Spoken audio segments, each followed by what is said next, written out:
Hey viewers, today we got a maintenance thing we're going to do today. We're going to be working on the boat. The motor has an intake, the intake gasket's leaking, a little oil's bubbling off from the sides. Excuse me, a little hoarse. And we need to take care of that because it's smoking and things are, puffing out the build. So today we're going to tackle that. It's a little more in depth than it is on a car because you got so many hoses, things like that, because there's water hoses going everywhere. We could show you that down here. You can see all these hoses. There's like 8 of them just in this area alone that has to come off. The fuel line has to come off. You got to take off your spark arrestor. Your coil's got to come off. Distributor cap's got to come off. The distributor's got to come out. This plug can stay plugged in. It does mount through the bolts of the intake, but you'll be taking that off. One thing you want to do first though is empty the water out of your block, because once you pull these hoses, water could go everywhere. Sorry for the shaky camera there. My little guy's at the camera. The other Jimmy's not here right now, so we're shooting a solo. So yeah, you want to drain the water first. Once the water's drained out of there, it'll stop water from going all over when you pull these hoses. And then the next thing you want to do is take your spark arrestor off. So let's go ahead and do that. I already drained the water.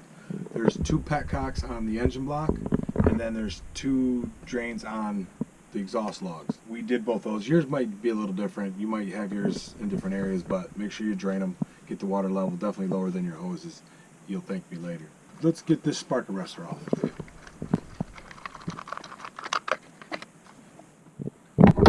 Just set your stuff aside. This is an older boat. So this is a 1977. This is the small block Chevy 305. It's the MerCruiser 898. You can see her right there. Good. It's been a good engine. It's a strong run engine. Just need to change this gasket. So we're going to do that. Another thing you want to do is, if you're happy with your timing on your engine, you're going to want to mark the position of your distributor, like with those paint pens, or maybe even a little chisel to mark the spot on the intake and the distributor, just so you can get it almost in exact same position. I'm also going to put the cylinder 1 at top dead center. That'll help me line everything up when it comes time, just in case something does get jacked up. I can fix that. We're on the number 1 cylinder. We took the plug wire off and we're pulling the spark plug out now.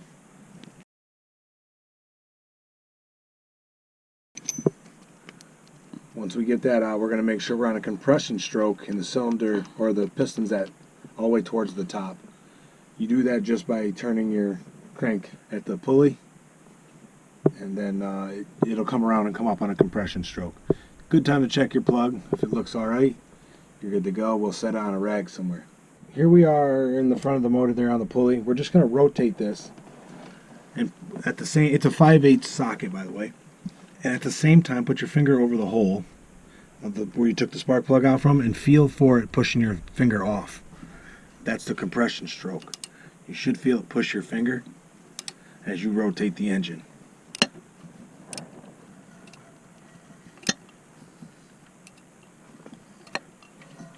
See, I'm starting to feel it push my finger.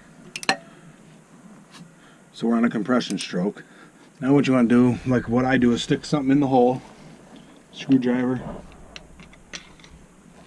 and then you'll feel the top of the piston. You want to feel for that coming around. It should push your screwdriver outward on a compression stroke. Alright, we got cylinder 1 at top dead center. On this particular one, you can look right in the hole and see the piston when it stopped going upward, so you know that's at top dead center on a compression stroke. Like I said, you know you're on a compression stroke because it'll push your finger off of the hole.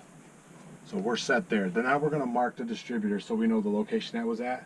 And when we pull that out, they'll all come out nicely, and we can try to line everything up in the end when we're done, and hopefully still be close to timed. We'll probably still have to do timing anyway, but we'll be close. Okay, now we're up here. We're going to take all these hoses off. There's, like I said, on this boat there's 8 of them. There's 2 here, 2 here, 2 on the bottom. There's 6. This big one's 7, and then the one down below is 8. So we want to disconnect anything that connects to this top piece, gooseneck area. We'll just loosen all these, and then we'll just pull them off. It's a 5/16 nut driver is what I'm using. Of course, you can use a flat blade. Okay, I got all these hose clamps loose. Now I'm going to try to twist them off. Depending on when the last time you had yours off, it might come off hard. They do make pliers for this, but I don't have those yet. So I just want to bust the seal loose like that. Then I can slowly pull it off. See? And this is where it helps us where we drained that water out earlier. It doesn't come flying out of here.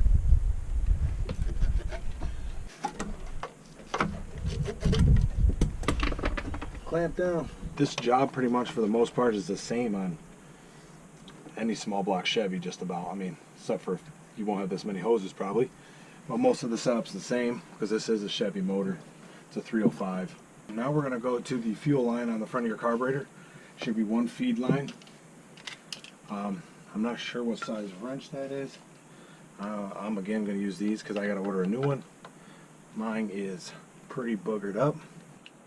Okay, once you get this nut busted loose, I put a small rag underneath the line to catch any fuel that comes out. Just trying to keep things neat.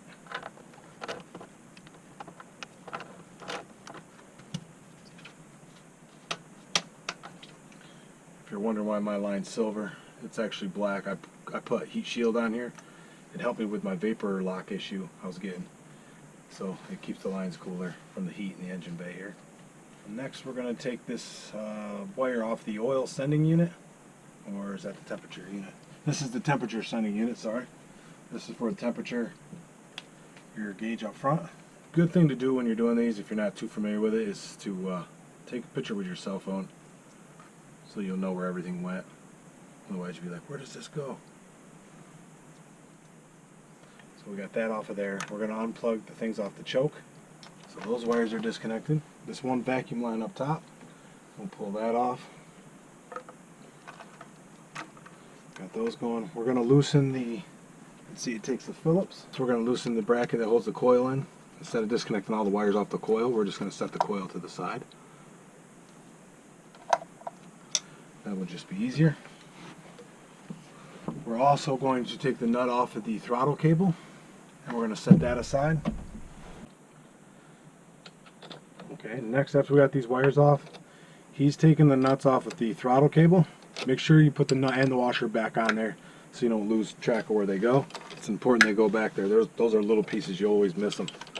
Right now I'm just cleaning down on the intake and the lower part of the distributor because I'm going to mark it, the position it's in. Just going to draw a line on the distributor and on the intake, and that way I can line those up when I go to put it back together. There you go, and mark that. I'm going to take the distributor off now and set that to the back of the boat. It's the same with this coil. I'm going to set them all back. Keep in mind, these are lock nuts. You can't take them off by hand. You would have to use the tool all the way to take them all the way off. I got to get a small nut for that distributor. So we took this cable off, or just send it to the side. We're putting the lock nut and washer back on so we don't lose track of where they went. I'm also taking the nuts off of this distributor. This is an aftermarket distributor. I put in the Protronics billet aluminum marine distributor. It helped me out quite a bit. We're going to pull this coil out, set that to the back. That's up and out of the way. Then we're going to take this, we're going to take this nut off of here.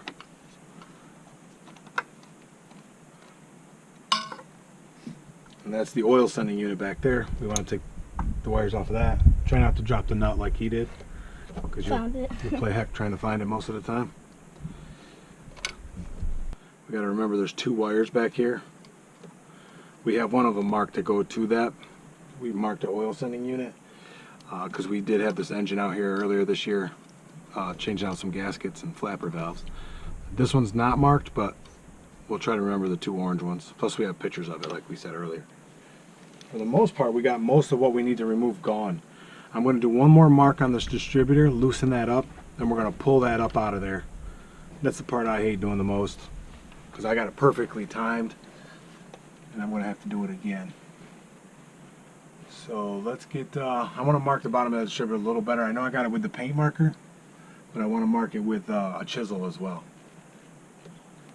I'm just going to use just a little metal chisel with a small hammer just to mark the two spots, just to make sure. Okay, now we're on to taking the, there's 12, 2, 4, 6, right? Yeah, yeah, 6 on each there's side. 12 intake bolts on this. We're taking them off on each side. They're 9/16 size. So we're going to take all 6 of them out, or excuse me, 12, 6 on each side. Then we should be able to ready to almost lift this up. We'll pull that distributor first, like I said, before we pull these all the way out. But we're just getting them all loose. It'll actually be easier to get to some of these bolts back here once the distributor is taken out. So I got that marked. I'm going to get a wrench so I can loosen that, and then we'll get it out of there.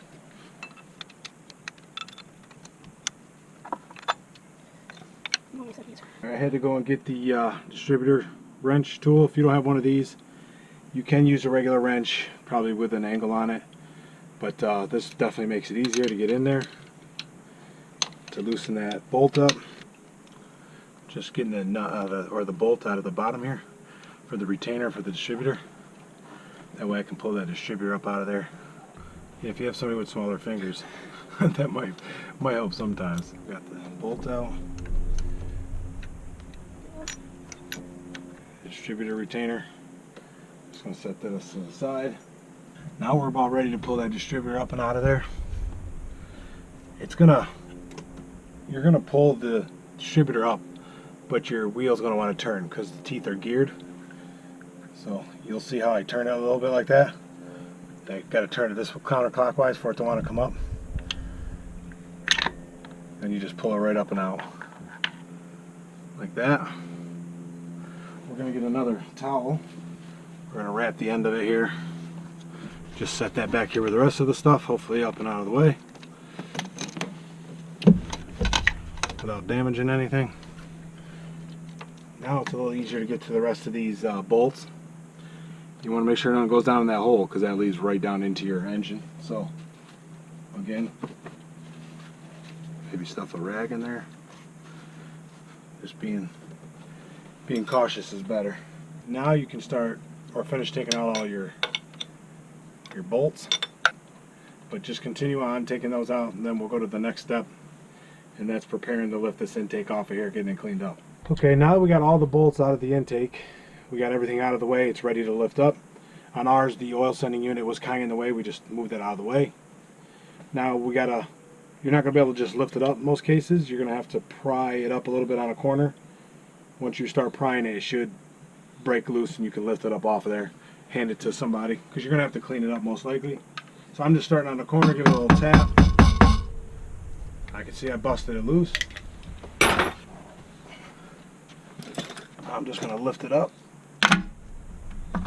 That noise you heard, it's just the edge of the valve covers. Oh, it is heavy. I didn't have to take that off, guys. It was just the choke. Get that off. Alright, that's inside the valley here. Once you get that off, you're going to have to clean it anyway. Clean the gasket surface. Again, just like the top piece, you don't want anything to fall down in here. So put some rags in the holes down in your valley. Try to keep all the gunk from going down in your oil pan, getting in places you don't want it to be. So let's do that. Let's get this all cleaned up, get the intake cleaned up in the shop, and then we'll come back out and put it all together. Alright, we got that intake taken off as you've seen in the last part. Now we got all these holes plugged because as you're scraping the gasket surface, you don't want none of that stuff to go down in the holes. We also put rags down in the valley, catch all this stuff as you can see. Then you just take a little scraper tool, start cleaning the old gasket off the surface. You want a nice smooth surface for the new gasket. So now that we got the bulk of the gasket off this side, we want to clean it up a little bit better, so we just put a wire wheel on a drill. I mean, if you got air near you, you can use a die grinder with a wire wheel, that'll work too. So we're just going to start on this corner and work our way over, make sure we got it as smooth as possible. Wait, you forgot your safety glasses. We need eye protection. You don't want to take a piece of wire to the eye. That'll end your day. Alright.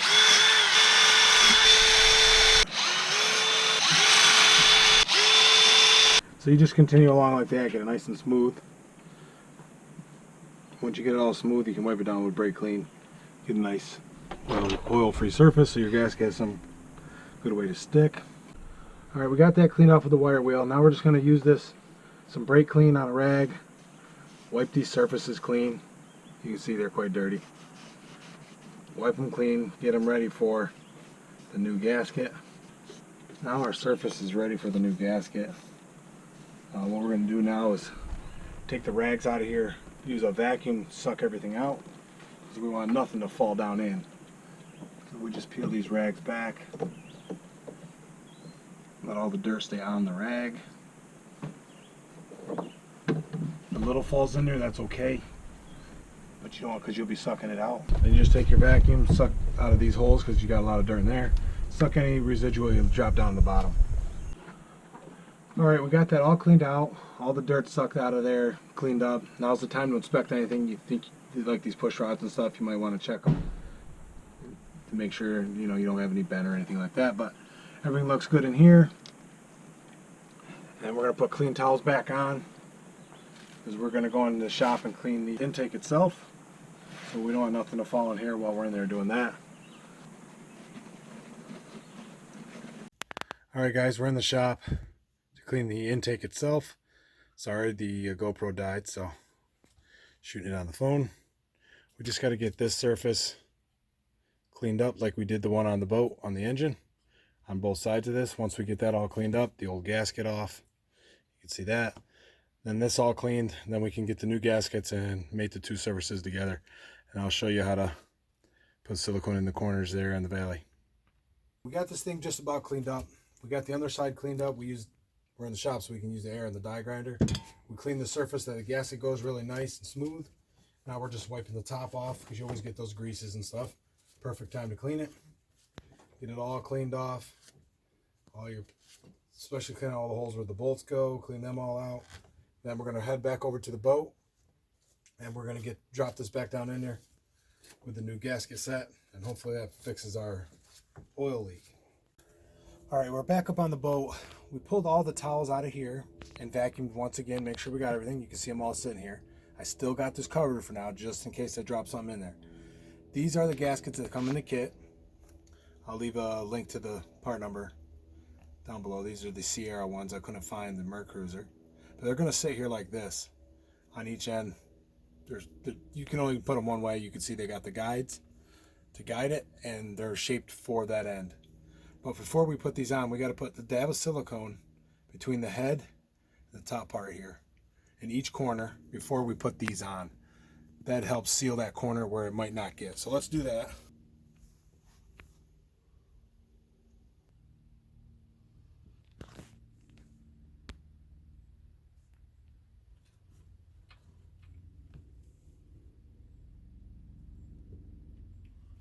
If you're not familiar with these silicones, they're the best. No more messing with a tube. These push themselves out. Nice bead. Love these things. They're well worth it. Believe me, you'll thank yourself. And me, I hope. Alright, now that we got these corners siliconed up, we're going to take those gaskets, place them in there, right down like that, and push the corner of the gasket down into that silicone material. That helps seal that corner. Nothing should come up between there and leak. That looks good. Let's get the back one on. Make sure we get it right here. There they are sitting.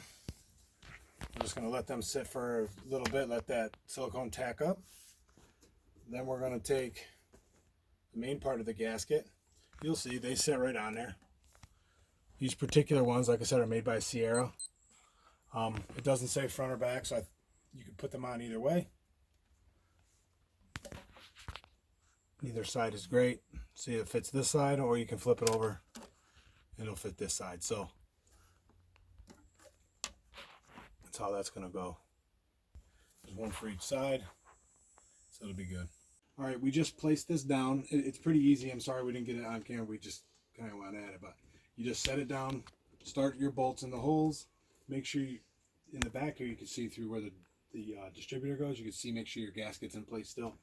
And check on your end, make sure your rubber gasket, you can still see it. And then you tighten them all up. There's a sequence, we'll show you that here in a second. And they torque down to 30 foot-pounds. So just keep putting those in. All right, to show you guys, I just drew up something quick for your torque sequence. You start in the middle, 1, 2, 3, 4, 5, 6, 7, 8, 9, 10, 11, 12. Just work your way from the center out. This just gives you a visual reference so you can know how to do it. Well guys, here we are again. New day. I messed up. It happens. We're only human, right? Got this all back together. Everything on it. And that night, thinking to myself, did I do a certain something? Can you guess what I might not have did? Let me show you. Down here, you can probably see it. Do you see the towel down in there? I forgot to pull the towels out of the intake holes. So I need to pull this whole intake back off and pull them towels out and reseal this thing back up. Yes, it added more work. I messed up. I guess I was in a rush and a little overly tired, but we'll attack it, no problem. We'll get it done. Our gasket should be all right, just in case I did buy another set, in case we find any issues, but let's get attacking this and get this taken off and pull them towels out of there. Okay guys, here we are again. Got everything disconnected, ready to lift this off of here. We're gonna see how many of the towels I actually left in there. I almost got to laugh about it, but it does make twice the work. But here, we're getting ready to lift it off. I did leave the towels in there. Every hole's got a towel in it. And then the gasket, it stuck pretty good, so I did have to scrape some off, so it was no good. Good thing I did buy another one. So we're getting that, finished getting that cleaned up. We're gonna pull these towels out of here like real soon, so we don't forget it this time. All right guys, we have it all scraped back off again. We got to get all these towels out of here. We're going to vacuum up the loose stuff, then we're going to pull these towels.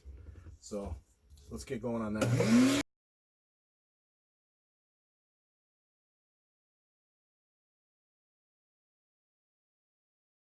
Flip it over. We got one more side. We got all the towels out of there.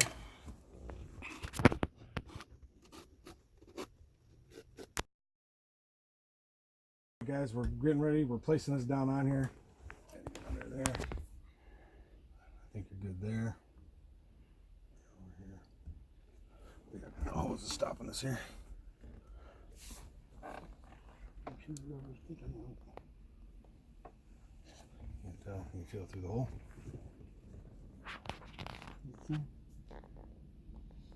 So there it is. We're placed. We're just going to put some bolts on there and get it tightened in the hole.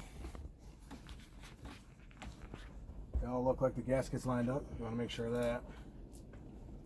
I see the rubber gasket here, so I think we're good. Okay, everybody. There she is, back together. Everything hooked up except for that fuel line right there. We got a new one of these coming.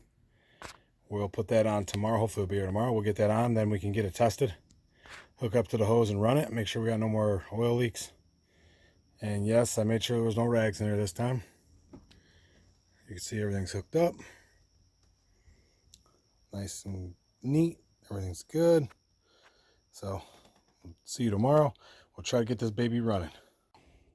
All right, guys, it is the next day. After our snafu there with the intake, we got that sorted. We got our new fuel line on. We got some insulation on it. Stopped the vapor lock issue we were having before.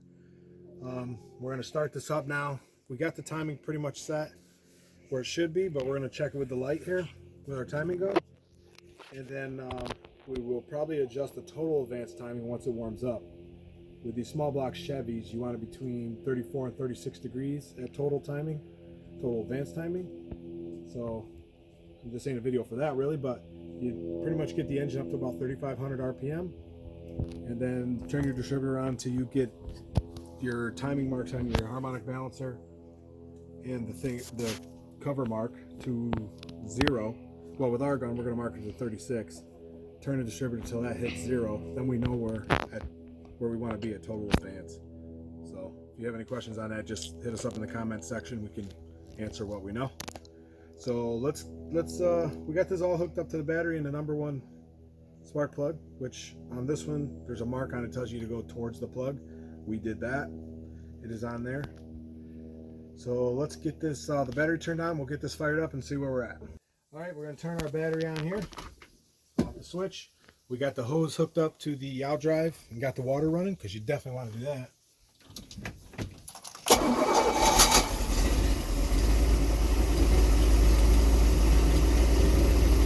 started right up. That's nice.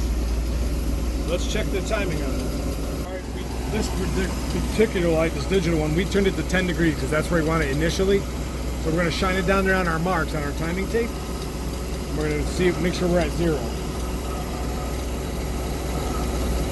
Not sure if you can see that, but 0 is on the 0 mark. So our initial timing is set. Now we're going to do the total advanced timing in a second.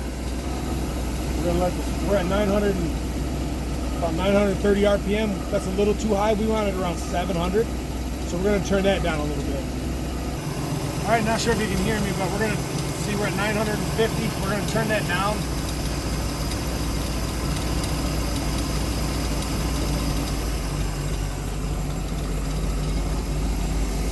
We're going to turn it down around 750, whatever sounds good for you. I'm about good with that right there for my idle.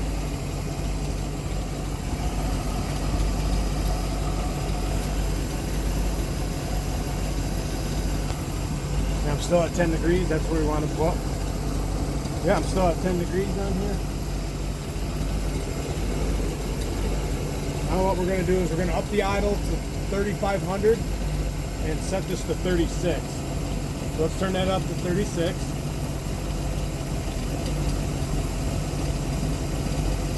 And then we'll red this up to 3,500 and our mark should be on the 0 mark. All right guys, there we have it. We did 36 degrees of total advanced timing. We just read this up to 3,500 RPM. We set our light at 36, looked on our dial, it was right at 0 where we wanted it. And then once you put it back to idle, you can see 14 degrees is where we ended up as our time when it starts. So, or when we first start up. So we should be back in business. Everything seemed to go well. So hope you enjoyed the video. If you did, please click that thumbs up button, like, comment, subscribe, all that good stuff. Until next time, try something new.